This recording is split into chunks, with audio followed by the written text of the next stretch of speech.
Buon pomeriggio amici sportivi, benvenuti a Calcio Parlando. Sabato 28 giugno 2014 ci siamo lasciati alle spalle il primo giorno senza partite del mondiale, perché da quando è cominciato con il 12 giugno scorso con la partita inaugurale tra Brasile e Croazia si è giocato a getto continuo. Adesso questa brevissima pausa di un giorno, lo stacco tra fase a gironi e ottavi di finale, quelli che cominciano questa sera, che cominciano alle ore 18 con Brasile e Cile, alle 22 si continua con Colombia Uruguay, tutto un affare sudamericano, diciamo, nelle partite di questa sera a partire dalle 18. Poteva esserci l'Italia, poteva essere destinata ad affrontare la Colombia nella gara di questa sera. Martedì la scottante eliminazione, è successo di tutto, un vero putiferio anche in relazione a quello che ormai possiamo considerare ex allenatore della nazionale azzurra, cioè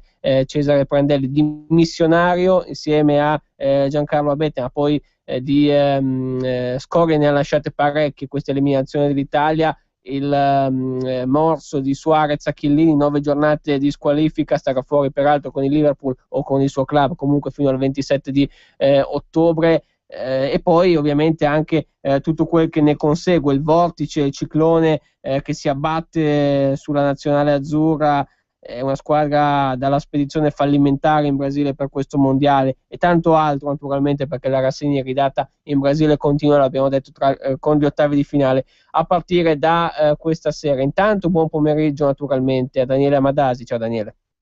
Adriano, a te buon pomeriggio a tutti i nostri radioascoltatori. Dunque il mondiale che ovviamente prende la scena nonostante l'eliminazione dell'Italia, però facciamo apriamo una parentesi doverosa su quello che è successo ieri sera. Abbiamo detto il mondiale ci ha dato una pausa di un giorno, quindi per una sera niente partite. L'Olimpia Milano è campione d'Italia, parliamo di basket, battuto il Siena ieri al Forum, e dopo 18 anni il tricolore torna a Milano per quanto riguarda il basket, appunto il trionfo ieri sera, Daniele. Sì, potremmo definirlo il calcio parlando e non solo extracalcio, dopo 15 giorni di mondiali, quindi di 48 partite della prima fase a gironi. Ieri la copertina dello Sport Nazionale ha visto la disputa di questa incredibile gara 7, quindi parliamo di basket, finale scudetto fra la Milano Olimpia, quella che da alcuni anni ormai è diventata Armani Milano, una corazzata a livello economica che non dovrebbe avere competitor in Italia, invece per tanti anni ha fallito. Ieri invece dopo 18 anni ha riportato a casa uno scudetto, quindi Milano arriva a quota 26 scudetti, e soprattutto c'è questa favola di Siena che arrivata all'ottava finale scudetto consecutiva dopo 7 successi, e Siena di fatto ieri ha messo la parola fine alla propria avventura cestistica, perché dovrà ripartire dalle serie inferiori. Quindi ieri, diciamo così, c'era una gioia incredibile di Milano e soprattutto un pianto per Siena. Oltre la fine urlavano i tifosi toscani giunti ieri sera al Forum, 12.000 spettatori festanti per lo scudetto per l'Olimpia, però un basket che va a perdere un pezzo importante, una società che per 7 anni aveva vinto lo scudetto, e Siena va a pagare tantissimi errori a livello societari. L'anno scorso c'era anche stato lo scandalo di tanti cestisti che erano stati pagati in nero, non si era colpito Siena però quest'anno ha avuto una sorta di fallimento, sono arrivati a fine anno e direi che hanno compiuto quasi un miracolo sportivo. Per contro invece c'è la Gazzetta dello Sport, oggi infatti in prima pagina ha messo proprio un titolo dedicato all'Olimpia Milano, per cui anche noi, diciamo così, per la serie Calcio Parlando e non solo, diamo la nostra anteprima oggi al basket, che è uno sport comunque bellissimo, e soprattutto a livello nazionale, ricordiamo, è il secondo sport dopo il calcio.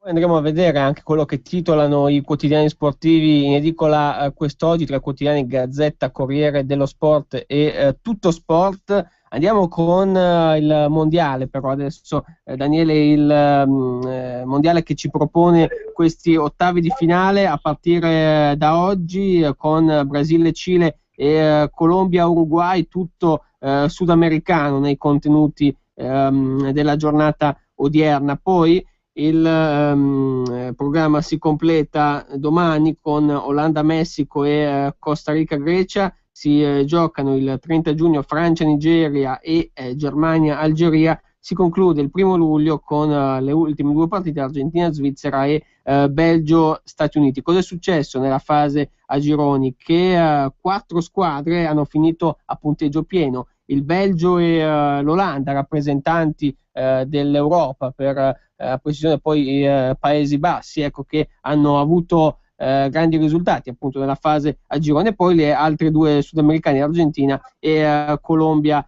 appunto con naturalmente tutta una serie di sorprese, a cominciare dal girone D. Diciamo che sorpresa principale è arrivata nei primi 4 gironi, ovviamente in ordine alfabetico, perché di una Spagna fuori nessuno poteva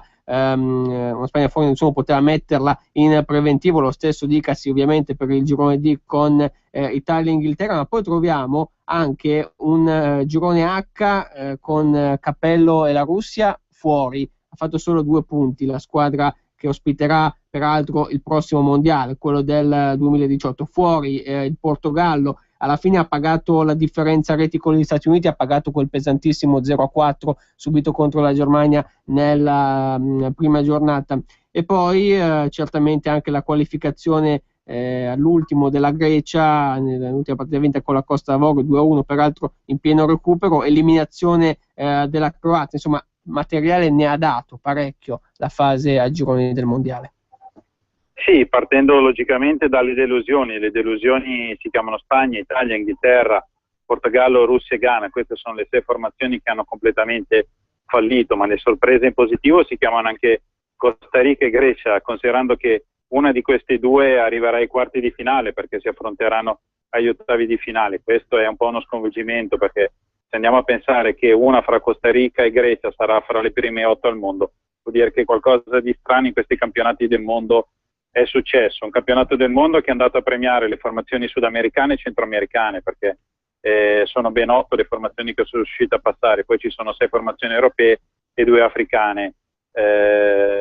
Questo ha detto la prima fase. Logicamente le 2 eliminazioni più pesanti hanno riguardato la Spagna, campione del mondo, e l'Italia. L'Italia soprattutto perché era in un girone, noi l'abbiamo detto fin dall'inizio che non era assolutamente facile passare il turno, ma perché pensavamo che l'Italia dovesse giocarsi la qualificazione alla pari, diciamo, di Uruguay e Inghilterra. Invece c'è stata questa sorpresa incredibile della Costa Rica che ha passato il turno, per cui di fatto fra le 3 formazioni più importanti, l'Uruguay, che ricordiamo è campione sudamericano in carica, l'Italia e l'Inghilterra, 2 dovevano rimanere fuori. È successo che è rimasta fuori la formazione italiana, che è andata a pagare logicamente tutti gli errori di Prandelli, della sua organizzazione, del suo staff. Ricordiamo che l'Italia è la formazione che ha speso di più, 6 milioni di euro per la spedizione mondiale. È l'unica formazione che si è portata dietro le famiglie, che pagavano 300 euro al giorno per stare in una reggia per 15 giorni. Era una nazione italiana che poi è andata a pagare probabilmente il dazio di avere la sede base a Manaus, però scusate, vicino a Manaus, però poi spostarsi per i vari posti anche con viaggi aerei non certo semplici. È una nazione italiana che ha pagato tutti gli errori di Prandelli a livello di preparazione, questi test che sembrano oramai delle sorte di barzellette, perché è rimasto a casa un Rossi perché non era in grado, diciamo così, di giocare al meglio. Poi abbiamo visto in che condizioni sono arrivati certi personaggi come Paletta, Balotelli o Cassano, per cui errori incredibili. Prandelli quantomeno, però l'abbiamo detto, l'abbiamo criticato come allenatore, però va elogiato come uomo in un mondo, in un paese Italia dove la gente vuole rimanere attaccata fino alla fine alle poltrone. Lui, nonostante 2 anni di contratto, ha dato le dimissioni, e quantomeno poi sono arrivate anche le dimissioni di Abete, per cui speriamo che adesso ci sia una sorta di azzeramento. Bisogna ripartire, bisogna ricrescere.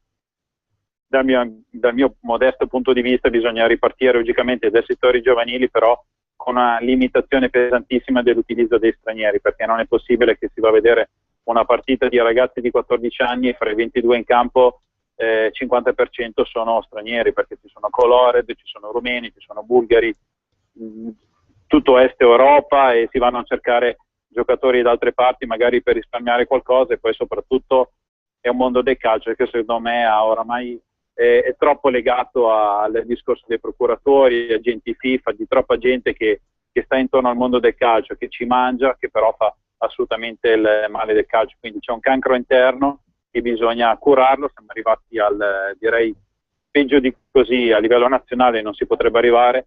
2 mondiali di fila, 2 mondiali in cui l'Italia non è neanche riuscita a passare la fase a gironi, per cui ripartiremo. A questo punto bisogna capire, Adriano, quale sarà il nome del nuovo allenatore italiano. Il candidato Allegri, soltanto, diciamolo onestamente, a livello economico, perché quello che chiede di meno, però bisognerà cercare magari di affidare la panchina non soltanto al risparmio, per cui ci sono 2 allenatori che potrebbero dare una valenza diversa, uno secondo me è Spalletti, l'altro è Mancini, poi si sono fatti altri nomi come Zaccheroni, come Ranieri, addirittura Guidolin, che di fatto non allenerà più l'Udinese. Però io spero che la panchina della nazionale non venga data ad Allegri, non ho nulla nei confronti dell'allenatore rossonero, però non mi sembra uno che sia in grado di dare un gioco. Viceversa, personaggi come Mancini e Spalletti potrebbero dare un qualche cosa di più.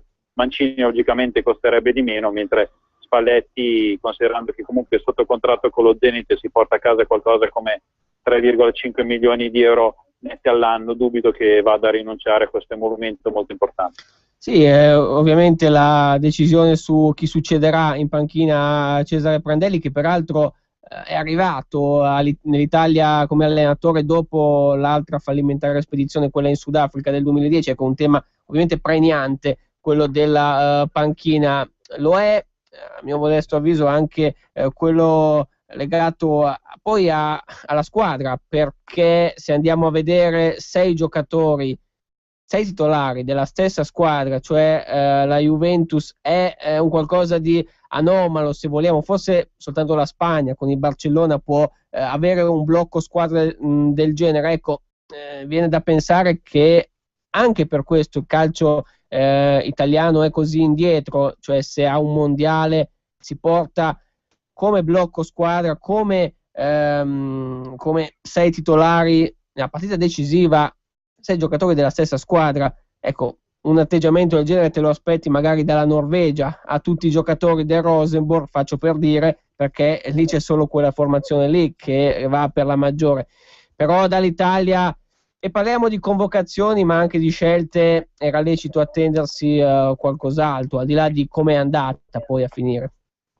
Il tuo ragionamento ci sta, però consideriamo che non stiamo parlando di una squadra, Adriano, che è arrivata a 18esima, stiamo parlando che il blocco nazionale, il blocco della Juventus, è una squadra che da 3 anni domina il campionato italiano. Nell'ultimo anno ha fatto il record europeo per i campionati a 20 squadre facendo 102 punti, per cui c'è il blocco della squadra che di fatto sta comandando in Italia. Il problema è che il centravanti dell'Italia è il centravanti di una squadra che è arrivata 8ª in classifica, che è il Milan. Purtroppo i numeri sono questi. Nell'ultima partita ha giocato il capocannoniere della Serie A, che però gioca nel Torino, che è arrivato a 7ª. In casa Inter c'è un giocatore italiano che è Ranocchia. Se andiamo a contare i giocatori italiani che ci sono a Roma e Napoli, forse arriviamo a 6 giocatori. Quindi è brutto dirlo, ma cara grazia che la Juventus c'è qualche giocatore italiano, anche se abbiamo visto che a livello europeo la Juventus quest'anno è andata a fallire. Il campionato può dare soltanto questo, per cui bisogna cercare di capire tutte quelle squadre che continuano a giocare pieni di stranieri. Stranieri ci sono anche in Serie B, e l'altra squadra forse con più giocatori italiani era il Sassuolo, quest'anno il Chievo Verona. Il problema è questo, il problema è che si va sempre a scegliere qualche giocatore perché arriva dall'estero, perché c'è il procuratore che ha degli agganci con le squadre, e bisogna combattere questo, che secondo me è un cancro, perché a questo punto mi chiedo: ma che cosa si va a investire sui settori giovanili? Che cosa si fa un campionato primavera? Si va a festeggiare il Chievo Verona perché è andato a vincere un campionato primavera, se poi nessuno di questi giocatori passa in prima squadra? Perché andiamo a dire che il Milan deve ripartire dai giovani? Ci sono ragazzi come Cristante che potrebbero giocare in prima squadra, e il Milan sta cercando di vendere Cristante al Benfica, oppure l'Inter aveva i vari Longo, li ha venduti tutti all'estero. Il problema è questo: bisogna cercare di capire se interessa avere o meno la nazionale. Certo, ogni volta che la nazionale gioca per le qualificazioni è un problema, perché nessuno vuole dare i propri giocatori nazionali per le amichevoli.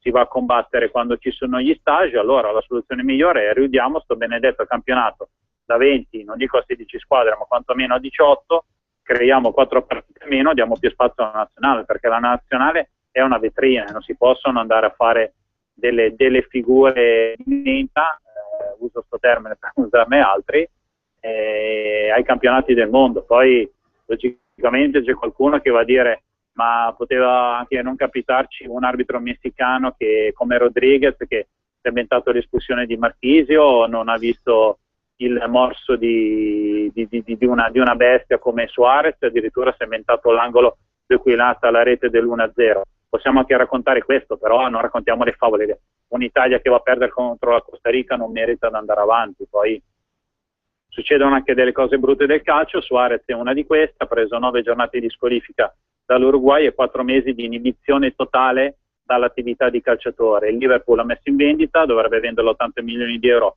al Barcellona. Secondo me è una pena in parte giusta, perché Suarez va bene che sia fuori per 9 turni con la nazionale, non è giusto che paghi il Liverpool, però penso che un giocatore così non avrebbe più dovuto disputare un mondiale, perché vedere uno che va in campo per mordere gli avversari ed è la terza volta che lo fa, direi che bisognerebbe probabilmente chiuderlo in gabbia e magari, non lo so, fare qualche operazione ai denti, così magari senza denti, soltanto con le labbra, non potrebbe andare a mordere nessuno, perché è una cosa scandalosa e vergognosa quello che è successo, e soprattutto anche raccontiamo che in campo nessuno l'aveva visto, nonostante Chiellini, diciamo, come ricordo, si sia portato 4 buchi sulla spalla a casa. Uruguay che stasera dunque affronterà la Colombia, ovviamente senza Suarez, che peraltro aveva saltato anche la prima partita, quella persa dall'Uruguay proprio contro la Costa Rica, 3-1, poi Suarez è rientrato, ha consentito alla squadra di Tavares di battere l'Inghilterra con 2 gol, e poi era titolare ovviamente nella partita che l'Italia ha perso contro appunto l'Uruguay, decisa da un gol di testa siglato da Godin. Italia che si arrende dopo aver battuto l'Inghilterra di Hodgson, gol di Marchisio e Balotelli intervallati dal pareggio momentaneo di Rooney. Ha perso con la Costa Rica per mano di Ruiz, gol di testa, come così invece è stato, sembrava, quello di Godin, invece poi realizzato di spalla sugli sviluppi di un calcio d'angolo, quello che ha condannato l'Italia, che sarebbe arrivata seconda nel gruppo D. Invece così non è stato. Italia a casa con 3 punti, sarebbe bastato un pareggio come esattamente in Sudafrica, quando invece l'Italia perse contro la Slovacchia 3-2 e andò a casa con 2 punti. Sarebbero bastati 3 pareggi incredibilmente quella volta. Adesso Daniele, ci sono gli ottavi che prendono il via, c'è un tabellone che mette di fronte il Brasile a un cammino non impossibile, diciamolo pure, perché è vero, il Cile porta con sé molte difficoltà come avversario, una squadra di fascia medio-alta tranquillamente, però poi nei quarti di finale il Brasile incontrerebbe, dovesse passare il turno tra Colombia e Uruguay, quindi il cammino diventerebbe veramente difficile solo dall'eventuale semifinale per la squadra di Scolari, padrona di casa. Vedremo come si delineerà, come si dipanerà poi il suo percorso. Sulla carta dovrebbe esserci un quarto di finale tra Francia e Germania, dovrebbe passare il turno un'Olanda che comunque affronta un non semplice Messico, poi vedremo se la Svizzera verrà del filo da torcere all'Argentina, che insomma se l'è cavata anche poi a fatica contro l'Iran sabato scorso, quando Messi con un sinistro dal limite ha risolto la partita a tempo quasi scaduto. Molti aspetti, ecco, su questa Italia che non va, su questa spedizione brasiliana della squadra di Prandelli, che non ha funzionato ancora una volta, con tutte le polemiche del caso. Andiamo un attimo, Daniele, sul calciomercato, perché ovviamente in queste ore ci sono degli sviluppi, delle novità. Intanto, a proposito di grandi squadre e di stranieri, si profila un duello tra Milan e Juventus per arrivare a Juan Manuel Iturbe del Verona. Le offerte sono abbastanza chiare, si parla di 25 milioni offerti dal Milan, o che comunque stiano per essere offerti dalla società rossonera per Iturbe. Juventus che invece risponde con 21 milioni più il cartellino di Quagliarella. E poi sul fronte Inter di ieri sera la notizia che Mazzarri ha rinnovato il contratto fino al 2016. Sì, direi che soprattutto il rinnovo di Mazzarri ieri, quando sono andato a leggere la notizia, sono rimasto, diciamo, sorpreso, perché da quello che era trapelato sembrava che l'Inter volesse finire la stagione con Mazzarri e poi vedere se Mazzarri fosse riuscito a portare l'Inter in zona Champions League. Logicamente si sarebbe guadagnato il rinnovo contrattuale. Darlo adesso invece risulta abbastanza strano, perché l'Inter comunque sulla carta è una formazione che, ha detto anche del proprio presidente, dovrà puntare soltanto all'Europa League. Quindi non immaginavo che Mazzarri andasse a firmare il rinnovo del contratto fino al 2016, ha firmato soltanto un anno. Lui all'inizio ne chiedeva 2, arrivare fino al 2017, anche perché, diciamo, i vari rumors davano praticamente Mihajlovic in arrivo sulla panchina nerazzurra, considerando che Mihajlovic di fatto non era andato apposta a rinnovare il contratto, quindi per arrivare a quota, diciamo, come scadenza di contratto a 2015. Per quello che riguarda invece il discorso di Turbe, trovo abbastanza particolare il valore economico che viene dato a questo giocatore. Ha fatto bene, però se il campionato italiano va a vendere capocannoniere che Ciro Immobile a 19,5 milioni di euro al Borussia Dortmund, mi chiedo come Turbe possa valerne 30. Soprattutto trovo strano che il Milan, che è una formazione che non ha soldi, possa mettere sul piatto 25 milioni di euro. Capisco magari di più la Juventus, che sta cercando di sbolognare Quagliarella tutte le formazioni, l'ha offerto alla Fiorentina, l'ha offerto al Torino, adesso lo sta offrendo all'Hellas Verona, e poi mettere 20 milioni di euro cash quando con la stessa cifra magari si sarebbe portato Sanchez. Per cui secondo me sui Turbe c'è un po', diciamo così, un ottimo lavoro che sta facendo l'Hellas Verona, perché dubito che una formazione italiana vada a mettere 30 milioni di euro per i Turbe. Poi il Turbe diventerà magari il giocatore più forte al mondo, però l'anno scorso ha dimostrato di essere un giocatore promettente, ma secondo me non vale assolutamente questa cifra, e vedremo che cosa succederà. Secondo me sarà il classico mercato da low cost, andrà a cercare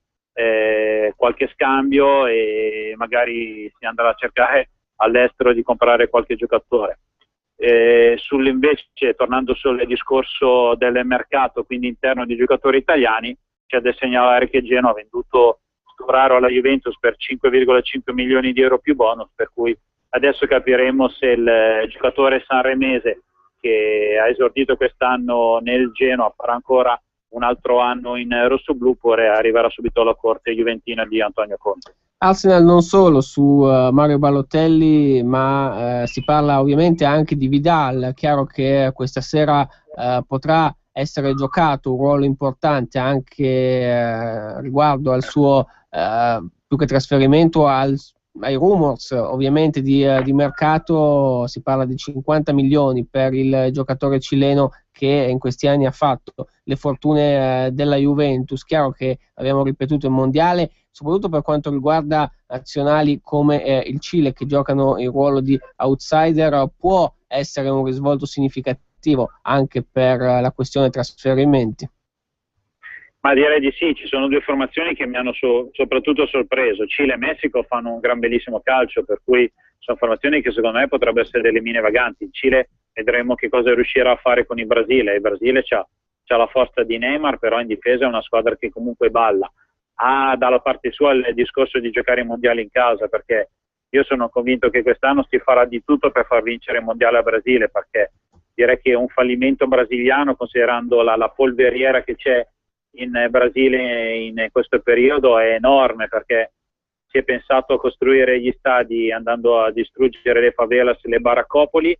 Si sono costruiti gli stadi con l'idea dell'ecosostenibilità, come a Manaus, dicendo ma dopo a fine mondiali tranquilli, perché lo stadio verrà, diciamo così, demolito, con gli stessi materiali andremo a costruire delle carceri, perché in Brasile servono le carceri. Sì, però chi vive nelle baraccopoli quantomeno vorrebbe aver visto la distruzione della propria casa, però magari ricostruita da un'altra parte. Invece non si è fatto, per cui secondo me un fallimento del Brasile ai mondiali potrebbe portare a una polveriera interna, e la FIFA lo sa, cioè, soprattutto Blatter e Platini lo sanno, per cui diciamo così, a livello di sponsorizzazioni direi che la finale politica preferita dal mondo del calcio sarebbe Brasile contro Francia. Invece, per quello che si è dimostrato, mi piacerebbe vedere qualche cosa di nuovo.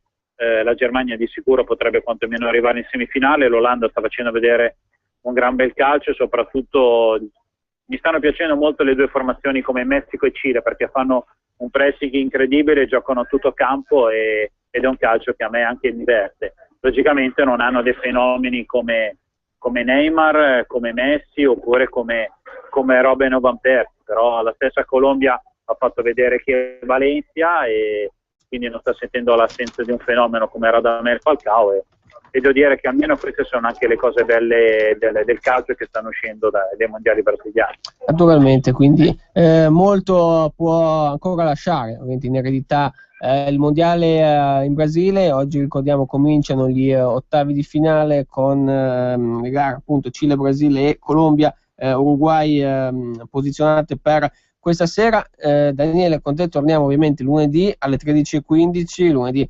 30 giugno per l'inizio della nostra settimana, naturalmente con tutti i commenti. Saremo nel pieno degli ottavi di finale del mondiale, del loro svolgimento, ma anche il mercato potrà aver dato qualche indicazione in più ovviamente. Sì, potremmo già lunedì raccontare delle prime 4 squadre che sono arrivate ai quarti di finale, poi di fatto saremo nell'immediata vigilia di un calciomercato che aprirà il 1° luglio per chiudersi al 1° di settembre, poi soprattutto, diciamo così, arriveremo anche a raccontare le fasi di pre-ritiro, perché tantissime formazioni oramai sono già pronte per riaccendere i propri motori, perché fra il 10 e il 20 luglio praticamente tutte le squadre andranno in ritiro. Prima di lasciarti, Adriano, segnaliamo che il Parma ha perso anche il ricorso praticamente al TAR del Lazio per il discorso della licenza UEFA e adesso penso che oramai si sia messa la parola fine, per cui partirà l'avventura europea nuova del Torino ripartendo dalle preliminari di Europa League. Sì, per forza un Parma che si attendeva probabilmente questa decisione che premia una volta di più il Torino, nonostante sul campo sia stato il Parma di Donadoni a guadagnarsi lo scorso 18 maggio la qualificazione all'Europa League. Invece il mancato pagamento IRPEF condanna la formazione emiliana ancora una volta. Grazie intanto a Daniele Amadasi. Ritroveremo lunedì alle 13:15, perché il nostro prossimo appuntamento è per l'inizio della prossima settimana. Naturalmente un mondiale che come detto propone da questa sera gli ottavi di finale senza l'Italia, con poche nazionali europee, quasi come se la tradizione dovesse essere rispettata in maniera inesorabile. Quando si gioca un mondiale in Sud America non c'è spazio per le nazionali europee. In effetti vittime illustri ce ne sono state, la Spagna caso più emblematico, ma poi parliamo della stessa Italia, dell'Inghilterra. Qui ovviamente il discorso si estende al Portogallo, alla Russia, tutte squadre di prima fascia o comunque di fascia piuttosto alta. La Croazia che ha dovuto anch'essa pagare dazio per poi finire a una Bosnia che sì, era al primo mondiale, però sulla carta come potenziale, come livello si poteva aspettare magari di giocarsela.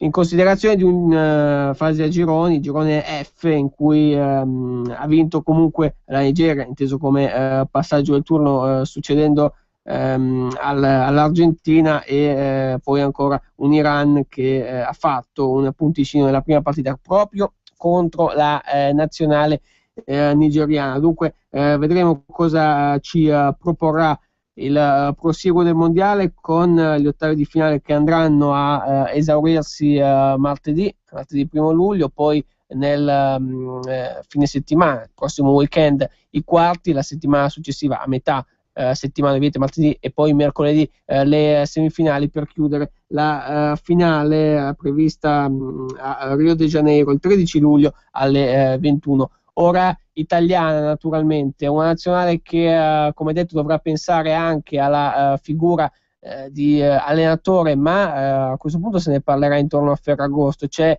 tempo, anche se poi a inizio settembre si scenderà già in campo per un amichevole contro l'Olanda, per una partita di qualificazione ai prossimi europei, quelli del 2016 in Francia, avversario la Norvegia. Ha parlato Massimo Oddo al secolo XIX, Oddo campione del mondo con la nazionale italiana nel 2006. Si aprirebbe una ventata di nuovo a tutto l'ambiente, con gente leale e capace. Penso a Bodi per la parte amministrativa. Bodi, ricordiamo, è alla presidenza della Lega di Serie B, e in panchina Oddo parla di Fabio Cannavaro oppure Paolo Maldini, ecco, dei nomi che si sono fatti un po' di riflesso, soprattutto quello del l'ex difensore di Inter e Juventus. Sono due che hanno le competenze giuste, cosa che ultimamente mi sembra si fosse un po' persa. Questo dice Massimo Oddo. Sì, quello di Cannavaro è un nome che si è fatto anche in relazione a un eventuale binomio con Gattuso. Cannavaro sarebbe un autentico neofita della panchina,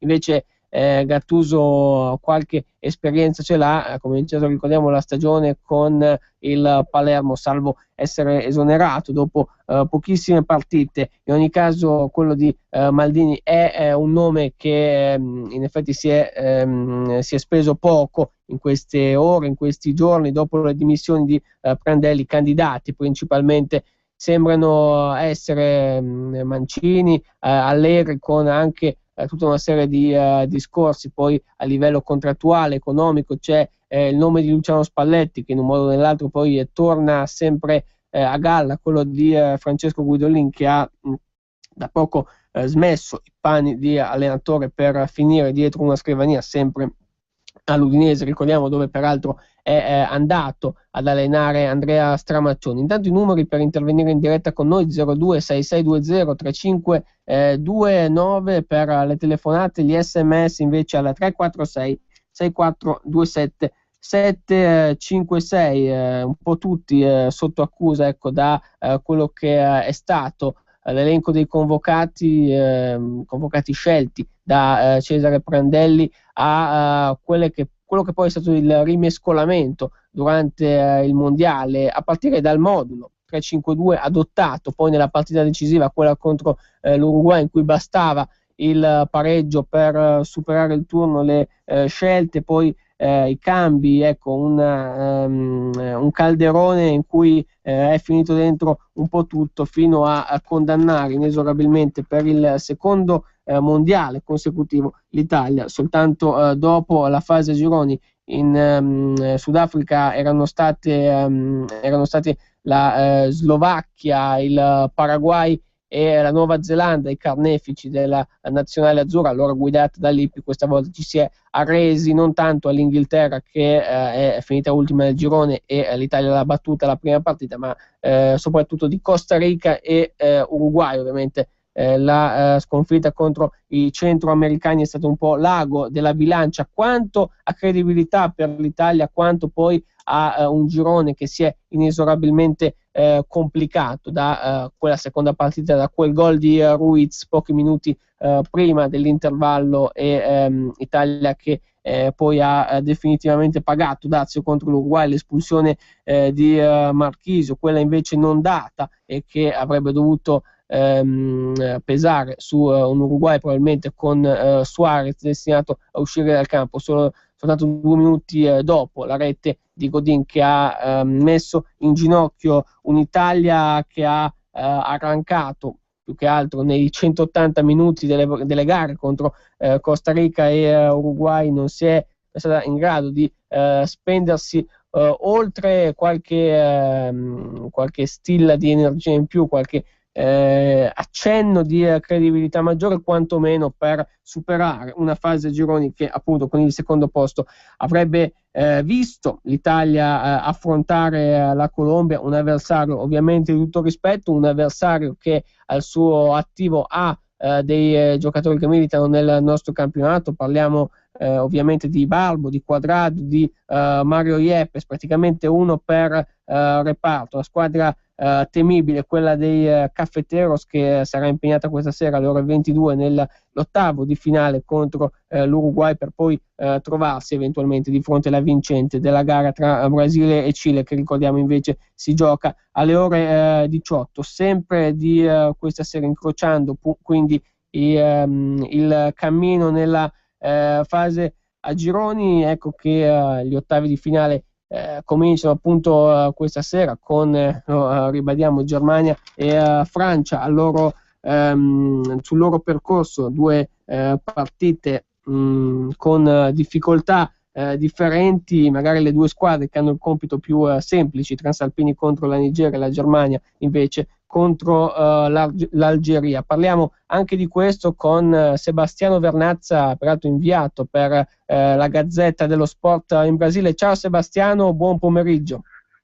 Ciao Diana, buon pomeriggio a tutti. Eccoci qua, dunque intanto dopo Italia-Uruguay, partita che ha condannato l'Italia, anche leggendo le tue pagelle, si era mai capitato di dare un voto inferiore a quello di Suarez o magari a quello dell'arbitro Moreno Rodriguez? 3 peraltro, pesantissima la pagella, che però è anche assolutamente meritata per entrambi.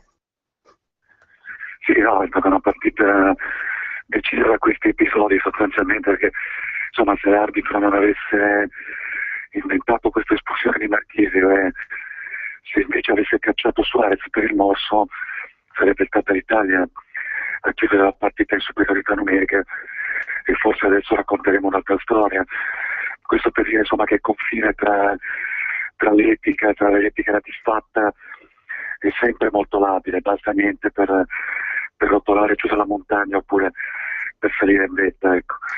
È andata così, forse doveva andare così, sono stati commessi indubbiamente degli errori da parte di Prandelli, del suo staff, eccetera.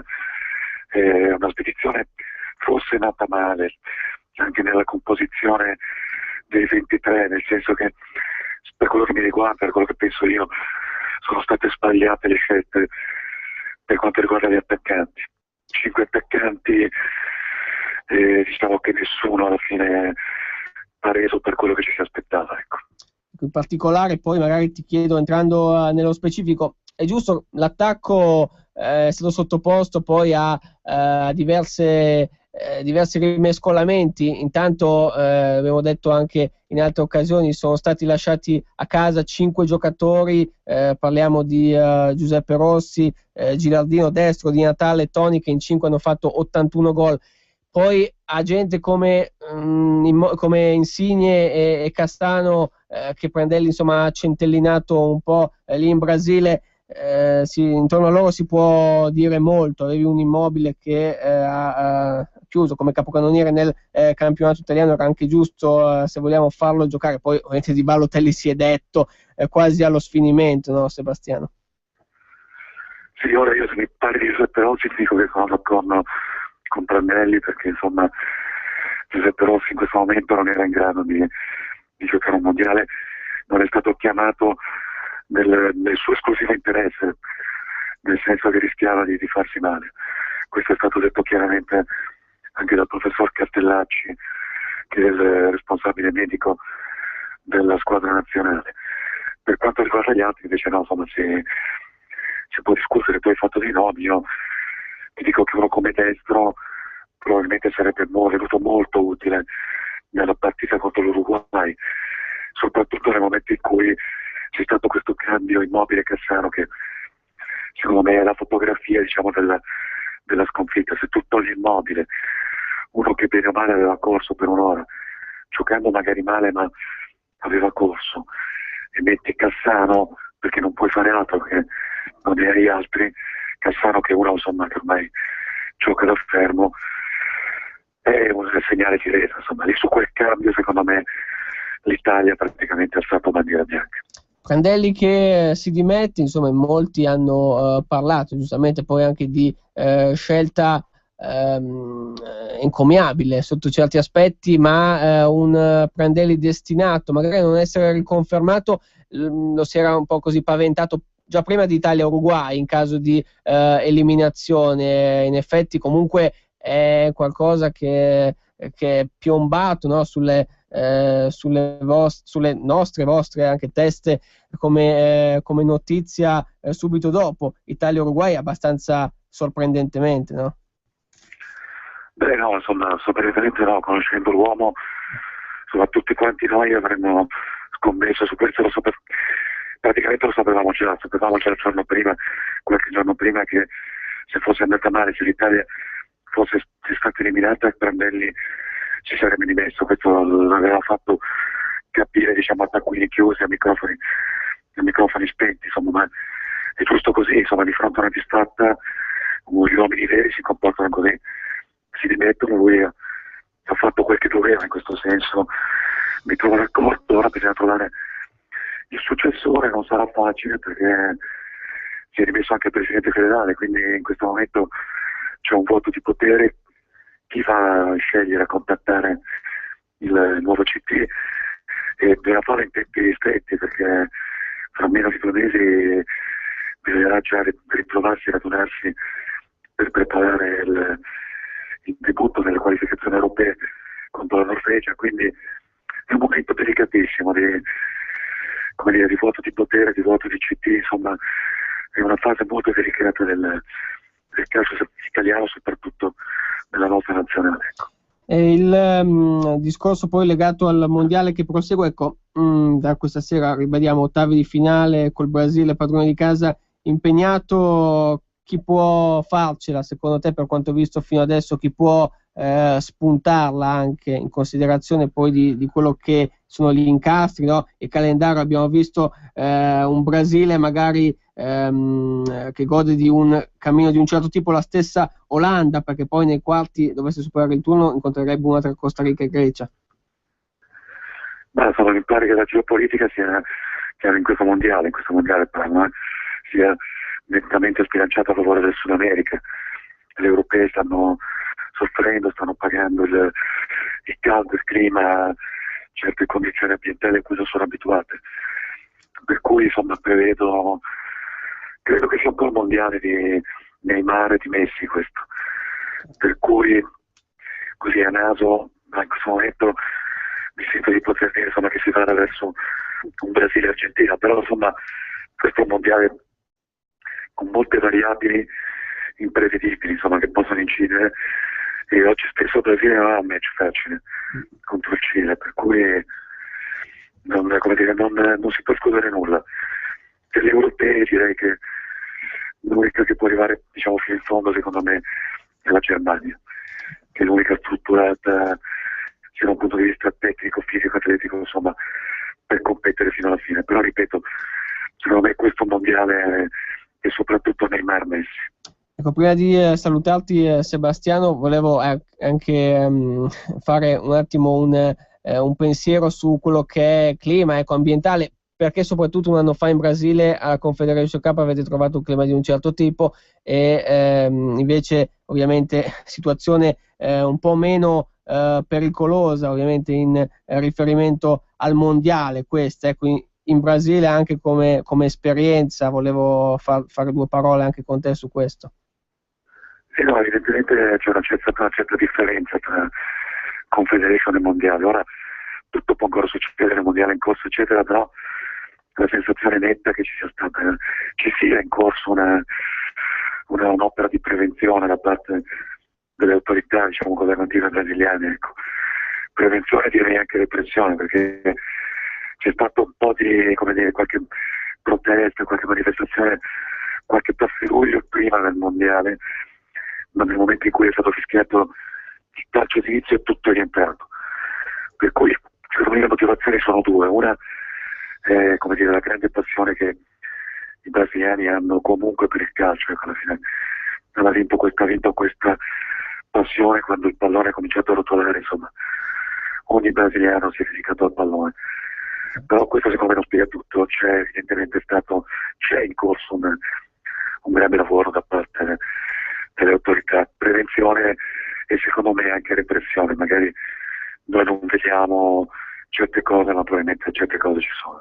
Infatti, quindi naturalmente dietro le quinte, ecco, di un mondiale in Brasile, come ci raccontavi tu, a livello di sicurezza va raccontato, ecco, sotto certi aspetti. Grazie Sebastiano, naturalmente buon lavoro, alla prossima naturalmente. Ciao Adriano, grazie a voi.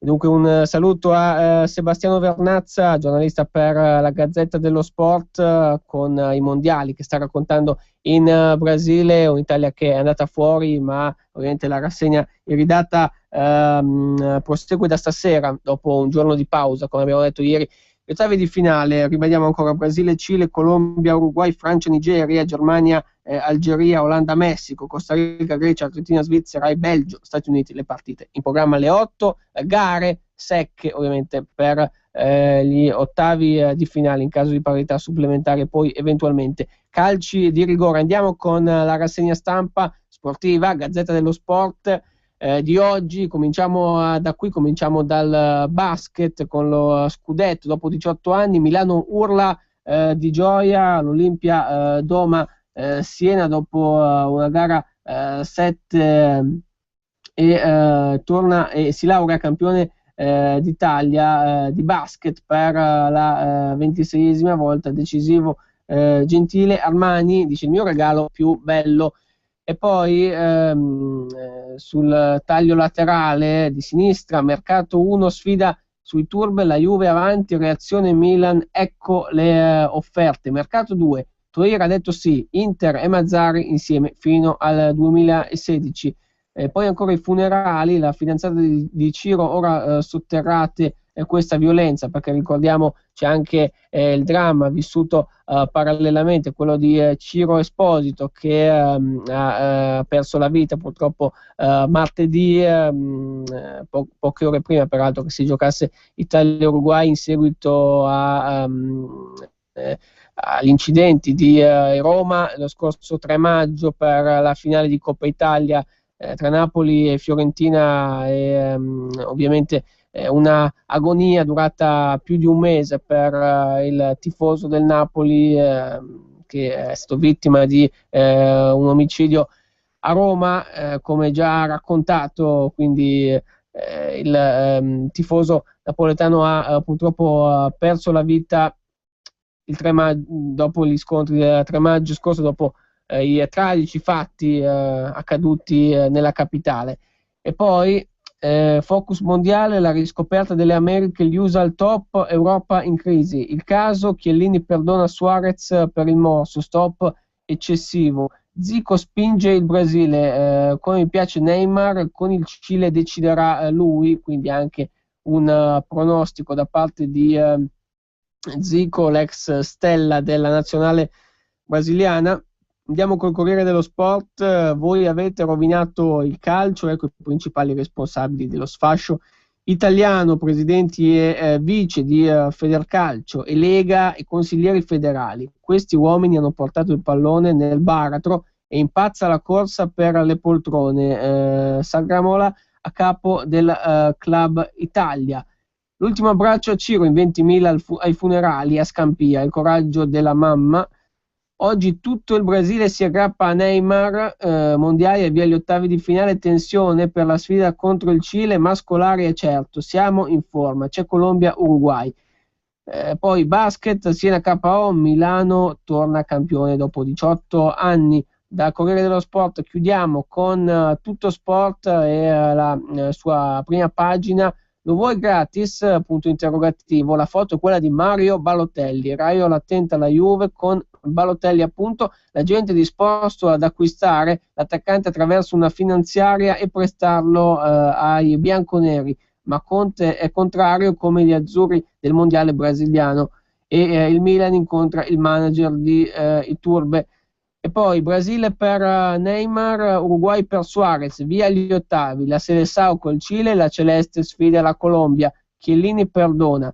Toro spunta Pandev, ecco Sanchez Migno, si parla ovviamente di mercato, con El Kaddouri e Zapata si apre una strada che porta all'ex laziale, appunto Goran Pandev.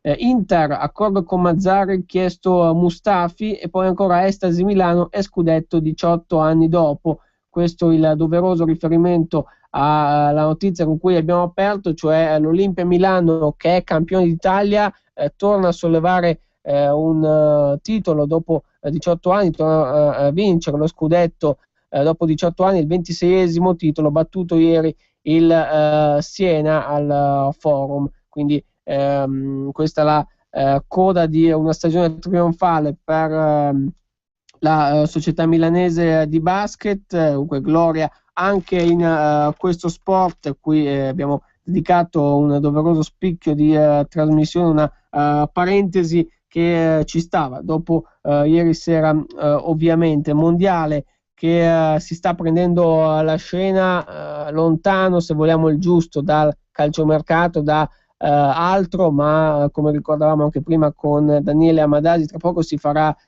sul serio anche con l'inizio dei ritiri delle stagioni della stagione 2014-2015 per quel che riguarda tutte le squadre. Ci sarà un Inter che ha appena prolungato il rapporto con Mazzarri fino al 2016, destinata a radunarsi venerdì 4 luglio. Tra una decina di giorni massimo sarà già tempo un po' per tutti di ritornare al lavoro. Il Milan il 10 di luglio sarà tra 2 giovedì, dunque c'è una Juventus campione d'Italia che si prepara, insomma, con il nastro di partenza a questa stagione.